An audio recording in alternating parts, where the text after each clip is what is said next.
Cuando escuchamos que Álvaro Uribe Vélez ha concedido más de 200 licencias a grandes capos del narcotráfico en Colombia, entendemos cuál podría ser el valor de cada una de estas licencias. Se calcula que por lo menos costarían 2 o 3 millones de dólares. Quiere decir esto que la fortuna que pudo haber amasado Álvaro Uribe Vélez solo en la dirección de la aeronáutica pudo haber estado por encima de los 400 millones de dólares. ¿Se imaginan ustedes el poder que le da a una persona en esa época? Estamos hablando de más de 20 años atrás, poseer más de 400 millones de dólares. Lo grave del asunto es que, a pesar de que la mayoría de líderes políticos en Colombia saben el proceder de esos dineros y de esas riquezas que tiene Álvaro Uribe Vélez, aún así lo consideran su jefe, su líder y el patrón a seguir por parte de la política colombiana.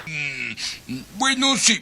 Lo que sí me parece un hecho sumamente grave es que, a pesar que la mayoría de los colombianos, si no todos, sabemos quién es Álvaro Uribe Vélez, no hacemos nada al respecto. Aceptamos que es así. Muchos lo admiran y para algunos es el ídolo que debemos seguir. No es distinto a lo que se sentía en algún momento por Pablo Escobar, Rodríguez Cacha, Leder y todos estos narcotraficantes de su época. La diferencia es que por lo menos ellos invertían en el pueblo. Creo yo que Pablo Escobar construía comunas, regalaba casas. Acá es distinto.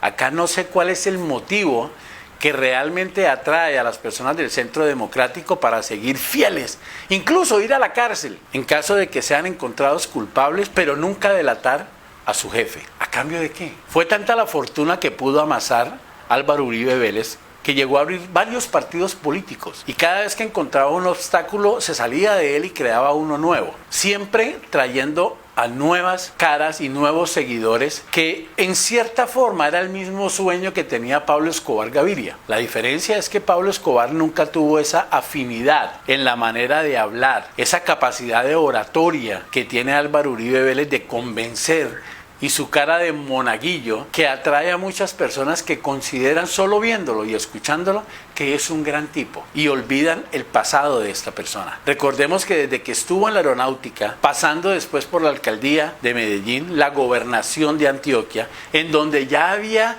vínculos que lo ligaban directamente a todo lo ilegal que estaba haciendo, aún así logró salir adelante, lógico, con 400 millones de dólares cualquiera sale adelante, e incursionar en la política hasta llegar a la presidencia de la República en el 2002. Pero este hombre que había estado en la aeronáutica, que había concedido más de 200 licencias para el narcotráfico, que había acumulado una riqueza grandísima, logra el 7 de agosto de 2002 posesionarse como presidente de la República. Y empieza para Colombia el periodo más angustioso y más trágico que hemos tenido en toda la historia de Colombia. Primero, porque se crea una alianza entre el Centro Democrático, en otras palabras, el gobierno, con los militares, en donde el único objetivo, basados en la promesa de Álvaro Uribe Vélez, de acabar y exterminar a las guerrillas en Colombia, se le promete o se le concede al ejército hacer uso de cualquier forma con tal de obtener los resultados que espera el gobierno. En otras palabras, tienen carta abierta para hacer lo que deseen. Desde entonces, desde el 2002 hasta ahora, 2020, esa política se ha mantenido y el ejército de Colombia se ha habido envuelto en cualquier cantidad de actos criminales, violentos e ilegales. Y muchos de ellos, en los altos rangos, en las altas cúpulas, nunca han tenido una sentencia. Porque eso fue lo prometido, eso era lo que se esperaba, que a cambio de esa entrega total y absoluta para acabar con los guerrilleros que terminaron fue generando una cantidad de falsos positivos, se les concedió a ellos el honor, la libertad de poder hacer lo que quisiera. Esa es la Colombia que tenemos hoy. Exacto.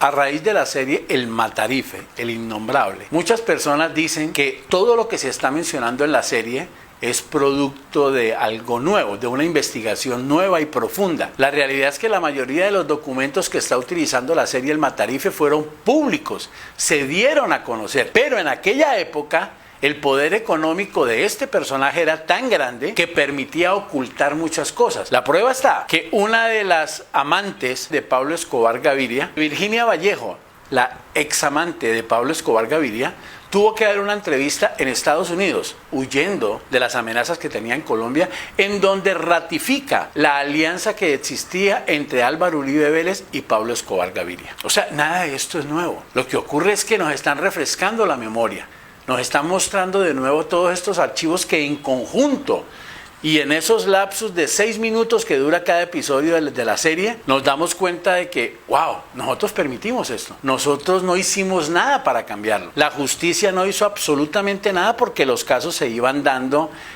esporádicamente, pero cuando nos lo resumen todo en 6 minutos con un episodio, nos damos cuenta que había suficientes argumentos para que Álvaro Uribe Vélez estuviera en la cárcel hace mucho tiempo.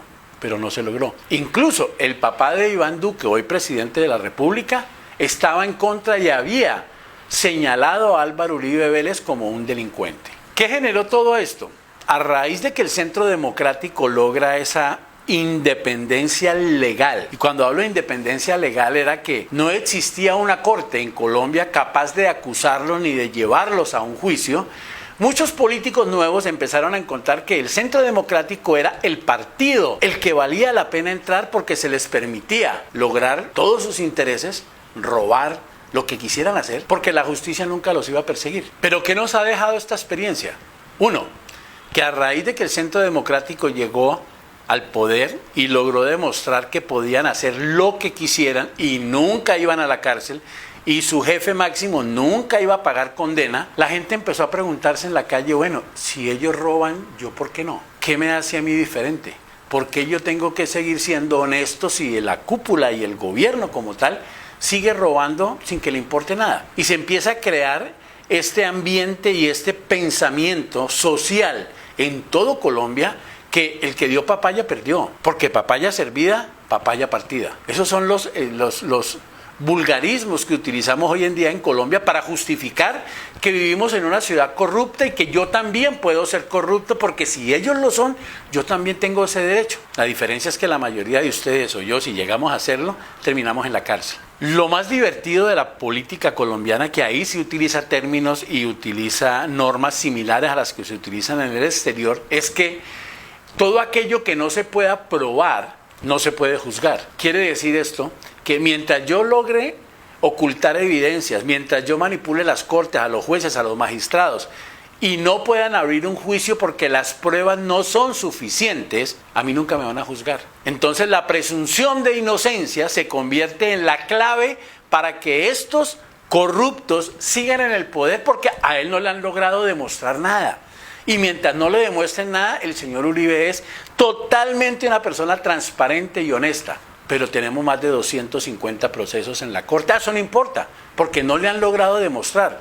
Pero es que no le han logrado demostrar porque no abren los procesos. Eso no es problema de nosotros, sino de las cortes. Entonces siempre hay un círculo vicioso en donde el señor sale libre, sigue campante en el Senado de nuestro Congreso, haciendo lo que se le da la gana, porque ninguna de las cortes tiene las pelotas y los cojones para abrir los procesos y llamarlo a juicio. ¿Qué se esconde detrás entonces? ¿Qué es lo que tiene Álvaro Uribe contra las cortes, los magistrados, para que les tiemble tanto el abrir un proceso contra él? Eso habrá que averiguarlo. En algún episodio tiene que salir a flote. Mientras las personas del común como ustedes o yo, en un proceso legal en donde tenemos una acusación, el Estado o la justicia solo nos da 5 años para que se resuelva, para los expresidentes en Colombia, todos los procesos son atemporales. ¿Qué quiere decir esto?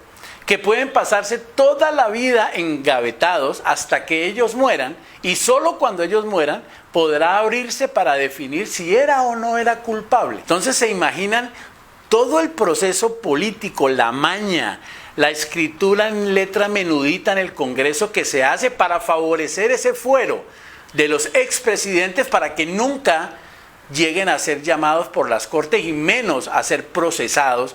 Entonces, imaginen la Constitución y las reformas a la justicia, la manera en que están hechas para beneficiar al bandido, al delincuente, para que no haya forma posible de que exijamos que el proceso se abra porque son atemporales. Entonces, en eso se basan las cortes para decir, yo prefiero esperar que el próximo juez, el próximo magistrado que venga, se encargue de ese asunto porque yo no me meto en ese chicharrón. Y todo el mundo le saca el culo, como se dice vulgarmente, para que no haya ningún proceso en ese momento contra el presidente. Pero no tenemos que ser pesimistas. Estamos hablando es de cambiar la política en Colombia, de transformar el pensamiento de los colombianos. Lo que tenemos que hacer, y ya lo dije en un episodio anterior, evaluar a cada uno de los actuales políticos que están en el Congreso. Porque lo primero que tenemos que erradicar es la corrupción en el Congreso. Les recuerdo que el Congreso es el control de mando de todo el país. Ahí es donde se generan las leyes, buenas y malas. Y la única forma de lograrlo es teniendo un Congreso menos corrupto. Nunca vamos a tener un Congreso transparente, eso nunca va a pasar. Pero sí por lo menos en las justas medidas de la corrupción, como decía Turbay Ayala. Entonces, ¿cuál es la invitación? Hoy en día estamos teniendo cada día más y más seguidores en las redes sociales. Hemos visto a las juventudes, a las personas entre los 18 a los 35 años, más involucradas en los procesos de investigación sobre los actos políticos que se llevan a cabo en Colombia. Esas juventudes son los que pueden proponer nuevos candidatos, son los que pueden proponer nuevos senadores, nuevos representantes a la Cámara e ir transformando la política en Colombia.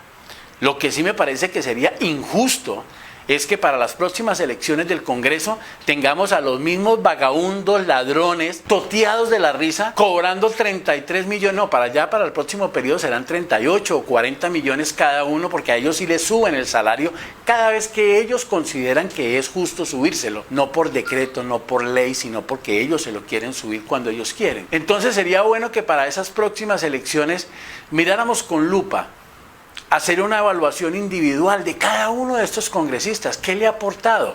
Una María Fernanda Cabal, ¿qué le ha aportado al país? Aparte de unos trinos absurdos, aparte de ser una persona tóxica para la sociedad colombiana, en donde cree que todo el mundo tiene que ir a estudiar, donde cree que todo el mundo es inferior a ella, en donde nos trata, que eso es la parte que me da tristeza, que trata a todo Colombia, menos a los del Centro Democrático. No, aún a los del Centro Democrático, porque hasta el pobre Polo Polo también le dio madera. Entonces, ¿por qué tenemos funcionarios, servidores nuestros, empleados nuestros, que están en contra de nosotros y que nos detestan y que nos odian? ¿Esta señora cree que esto es un gobierno dictatorial? O sea, que ella está allá porque el presidente la nombró. Le recuerdo a María Fernanda Cabal que ella está allá por unos votos de una bola de estúpidos que votaron por ella y que esperamos que eso no vuelva a ocurrir. El ejército no está hecho para ser damas rosadas. El ejército es una fuerza letal de combate que entra a matar, no entra a preguntar, perdón, levante las manos, no señor. Porque este es de los personajes que ojalá nunca quisiéramos volver a ver en el Congreso, porque no aportan absolutamente nada sino odio. Y ella es la que más habla de que en las redes sociales la gente está llena de odio, y ella es la persona que más promueve el odio en Colombia. Yo no he visto un senador en Colombia, aparte de Uribe, que genere más odio que esa señora. Aunque ella debe creer que todo el mundo la adora, pero está equivocada. Está muy equivocada. No me asustes. Buenas tardes, nos vemos. Hasta la próxima. Chao.